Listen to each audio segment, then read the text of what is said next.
በዛሬው ዕለት በአዲስ አበባ ውስጥ ለሽያጭ የወጡ ሁለት ዘመናዊ ፎቅ እንዲሁም ሁለት ዘመናዊ ቪላ ቤቶችን ሁሉም ለመኖሪያነት የተገነቡና ምርጥ ሰፈር ላይ ለሽያጭ የቀረቡ የተለያዩ የቤት መረጃዎች ይዤላችሁ መጥቻለሁ። ሌሎችንም መረጃዎች አብራችሁ ቆይታ ታደምጣላችሁ። እያንዳንዳቸው የት አካባቢ ዋጋቸው ካሬያቸው የሚለው ሙሉ መረጃ አጠር አድርጌ አቅርቤላችኋለሁ። ላይክ፣ ሰብስክራይብ እንዲሁም ሼር እያደረጋችሁ እስከ መረጃው ፍጻሜ አብራችሁን ቆዩ።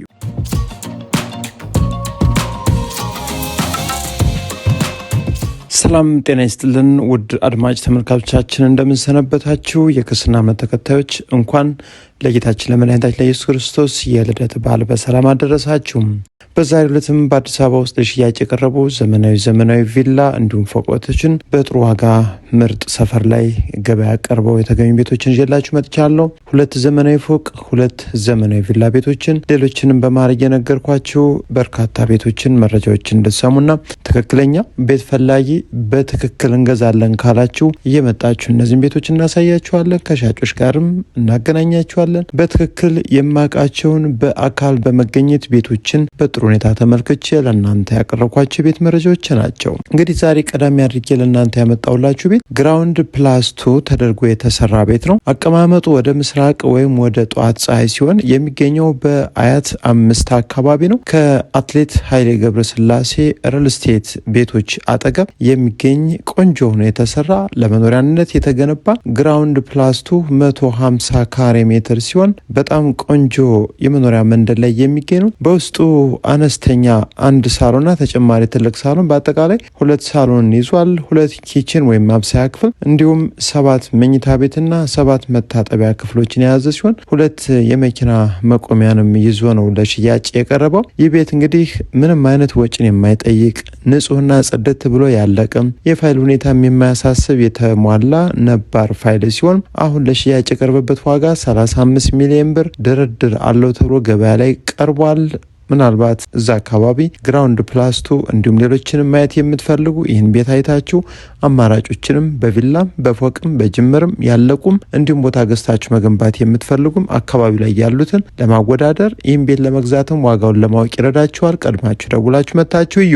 ወደ ሁለተኛው መረጃ ስወስዳችሁ እንግዲህ ይህም ሁለተኛው መረጃ ፎቅ ነው። ግራውንድ ፕላስ ተደርጎ የተሰራ እዛው አያት አካባቢ የሚገኝ ንጹህ ቤት ነው። ቆንጆ ቤት ነው። ለመኖሪያነት በጣም ተመራ የሆነ አሰራርና አካባቢ ቆንጆ ሲሆን የካርታ ስፋቱ 105 ካሬ ሜትር ግራውንድ ፕላስ 2 ተደርጎ የተሰራ ሲሆን በውስጡ በቂ መኝታ ክፍሎችን እንዲሁም የተለያዩ ያስፈልጋሉ የተባሉ ነገሮች ሁሉ ይዞ የሚገኝ ቤት ነው። ፋይሉ ነባር ነው። እንዲሁም ቆንጆ የመኖሪያ አካባቢ የሚገኝ ሲሆን ምናልባት ይህን ቤት የምትገዙም ካላችሁ መታችሁ እዩት። መጠነኛ ድርድር አለው። በ24 ሚሊዮን ብር ለሽያጭ ይቀርባል። ታዲያ አያት አካባቢ ምናልባት በ105 ካሬ ሜትር እንዲሁም በ94 ካሬ ሜትሮችም ሌሎች በፎቅ ደረጃ አሉ። እነሱንም ምናልባት ካሽ ብቻ ለምትገዙ የተለያዩ የቤት አይነቶች አሉን። አማራጮችን አይታችሁ መሄድ ትችላላችሁ። ቀድማችሁ ደውላችሁ እንግዲህ መታችሁ ብናሳያችሁ ደስ ይለናል። ሌሎችንም መረጃዎች እንግዲህ እንድናዘጋጅ ማለት ነው። ከዛ በመቀጠል የምወስዳችሁ እጅግ በጣም ዘመናዊ ቤት ለመኖሪያነት ብቻ የሚሆን ቪላ ቤት ነው። ሶስተኛው የዕለቱ መረጃችን ይህን ቤት የምናገኝበት አካባቢ ለመኖሪያነት እጅግ በጣም ቆንጆ ተመራጭ የሆነ አካባቢ ዘመናዊ ቪላ 250 ካሬ ሜትር ስፋት ያለው ግቢው 3 መኪኖችን በነጻነት በጥሩ ሁኔታ ማቆም የሚችል ከዛ ውጭ ደግሞ ግቢው እንግዲህ ለልጆችም በቂ የሆነ መዝናኛ ቦታም ተዘጋጅቶለታል። ታዲያ ይህ ቤት ሰሚት ፍርድ ቤቱ አካባቢ የሚገኝ ሲሆን አቀማመጡ ወደ ሰሜን ፊቱ ዘወር ያለ ነባርና ዲጂታል ካርታ ነው። እንዲሁም ኮምፓውንድ ውስጥም ያለ አካባቢ ነው። ስለዚህ ይህን ቤት ለመኖሪያ የምትፈልጉ ካላችሁ እንግዲህ ቤቱ በየትኛውም አቅጣጫ ከሌሎች ቤቶች ጋር ያልተገናኘ ራሱን ችሎ የተሰራ ከፊትም ከኋላም ኦፕን ስፔስ ያለው ጥሩ ቤት ነው። ለየት ያለ በአዲስ አበባ ውስጥ ካሉ ቪላ ቤቶች እንግዲህ እንደዚህ አይነት ቪላ ቤትን ማግኘት ወይም ደግሞ እስካሁን ተገንብተው አይታዩም። ስለዚህ ልዩ ቤት ነው። ወደ ዋና ቤቱ ስንገባ ሰፊ ሳሎን ከኦፕን ኪችን ጋር አለው፣ ዘመናዊ ኪችን። ከዛ በተጨማሪ 3 መኝታ ቤቶች ዋና ቤቱ ላይ ያሉ።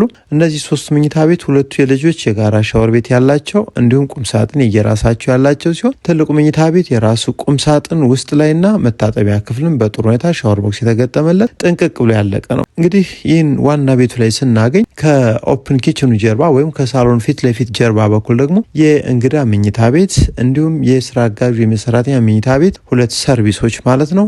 በአጠቃላይ ወደ 5 መኝታ ቤት ማለት ነው። እንዲሁም ግራውንድ ላይ ደግሞ በስርዓት የተዘጋጀ የውሃ ችግር እጥረት እንዳያጋጥማችሁ ማለት ነው 5000 ሊትር ታንከር መሬት ላይ ከሰርቪሶች ፊት ለፊት የተቀበረ ወይም ተቀምጧል። ከዛ ውጭ ከቤቱ በጀርባ በኩል ደግሞ ትራዲሽናል ኪችን ካቢኔት ተገጠመለት ወይም የባህል ኪችን ቤት አለ። ከዛ በተጨማሪ ከኪችን ቤቱ ጎን ላይ ደግሞ መታጠቢያ ቤት እንዲሁም ሻወር ሽንት ቤትና አንዳንድ የእቃ ማጣጠቢያዎች ኦፕን ስፔስ ቦታ ላይ በጥሩ ሁኔታ የተዘጋጀ ሲሆን በአጠቃላይ እንግዲህ ይህ ቤት 5 መኝታ ቤት እንዲሁም 3 ሻወር ሽንት ቤት 2 ኪችን 1 ሰፊ ሳሎን 3 መኪና ማቆሚያ ያለው በጥሩ ሁኔታ ጥንቅቅ ጽድት ተደርጎ የተሰራ 250 ካሬ ሜትር በ35 ሚሊዮን ብር። ለምን 35 ተባለ ውድ ነው ዋጋው ለምትሉ ምናልባት ውድ ይመስላል። አዎ እርግጥ ነው እኛም እንላለን። ነገር ግን ከአካባቢው ከቤቱ አሰራርና ከዲዛይኑ ሁኔታ ጋር እንግዲህ አይታችሁት እናንተ ተወዱታላችሁ። ውስጣችሁ ያመነበትን ዋጋም ተደራዳችሁ መስጠትና በጥሩ ሁኔታ እኛም የምንችለውን ዋጋ ማስቀነስ አድርገን እንድትገዙት የምንችለውን እናደርጋለን። ሌሎችም ቪላ ቤቶችን በዚሁ አካባቢ ማየት የምትፈልጉም እንደ አማራጭ እናዘጋጃለን። ቀድማችሁ ደውላችሁ ሰፋ ያሉ መረጃዎች እንድናሳያችሁ መምጣት ትችላላችሁ። ከዛ በመቀጠል ወደ ሌላኛው የቤት መረጃም ስወስዳችሁ እንግዲህ ራሴ ያየሁት ቤት ነው። በጥሩ ሁኔታ የተሰራ እጅግ በጣም ምርጥ ሰፈር ወሰን አካባቢ ለመኖሪያነት የተገነባ ቤት ነው። ዋና ቤቱ ቪላ ቤት፣ ሰርቪሱ ደግሞ ግራውንድ +1 ሆኖ የተሰራ ሲሆን ግቢው በነጻነት ትልልቅ የቤት መኪኖችን 2 መኪኖች ያቆማል። ከዛ ውጭ ግን 3 መኪኖችን አጠጋግታችሁ የቤት መኪኖች ሊያቆምላችሁ ይችላል። እንግዲህ ወደ ዋና ቤቱ ስትገቡ ሰፊ ሳሎንና 3 መኝታ ቤቶች አሉ። 3 መኝታ ቤቶች በጣም ጥሩ ስፋት ያላቸው እንዲሁም ሰፊ ሳሎን ከኦፕን ኪችን ጋር አይቻለሁ። አቀማመጡ ወደ ምስራቅ ወይም ወደ ጠዋት ፀሐይ ሲሆን እጅግ በጣም ደስ የሚል ቅልል ያለ ምርጥ የመኖሪያ ሰፈር ላይ ነው ተገንብቶ የሚገኘው። ነባር ፋይል ነው፣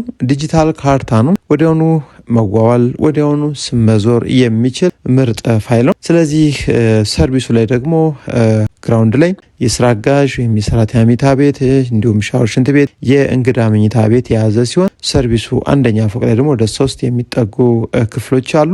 እነዚህን ክፍሎች እንዲሁም ግራውንድ ያለውን ጨምራችሁ ምናልባት ማከራየት ብትፈልጉ አሊያም ደግሞ በርከት ያለ ቤተሰብ ቢኖርባችሁ በአጠቃላይ እንግዲህ ወደ 7 የሚጠጉ መኝታ ቤቶችን ማድረግ ትችላላችሁ። እንዲሁም ከሰርቪሱ ግራውንድ ላይ ማለት ነው ጥግ ላይ ቆንጆ ትራዲሽናል ኪችን ወይም የባህል ኪችን ካቢኔት ተገጠመለት ቆንጆ ተደርጎ ተዘጋጅቶላችኋል። ስለዚህ ይህን ቤት እንግዲህ 250 ካሬ ሜትር ላይ ያረፈ ቤት ነው። ጥሬው እንግዲህ 32 ሚሊዮን ብር ተብሎ ነው ለሽያጭ ቀርቦ የሚገኘው። ምናልባት ይህን ቤትም አቀማመጡን፣ አሰራሩን፣ ሁሉንም ነገር ተወዱታላችሁ ብለን እናስባለን። ቆንጆ ድርድር አለው። አካባቢው እጅግ በጣም ቆንጆ ነው።